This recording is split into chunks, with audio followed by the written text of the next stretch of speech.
Kiitos, eipä sattunut olemaan pulloa. Mä voin kertoa teille yhden jutun. Se oli tämmönen kuin Radio 100 tästä 20 vuotta sitten. Ja mulla oli auto nimeltään Saappi 900.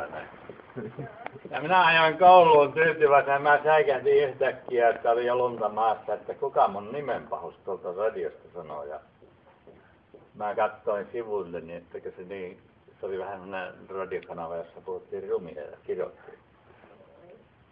Ja mä katsoin sivulle, niin olikin leipomo siinä vasemmalla.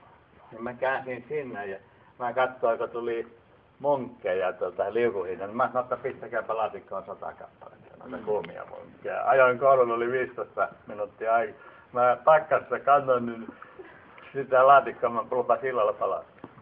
Niin ne häyrysi vielä, kun mä kannoin sinne opettajan huoneeseen. On se hauska. No niin. Joo.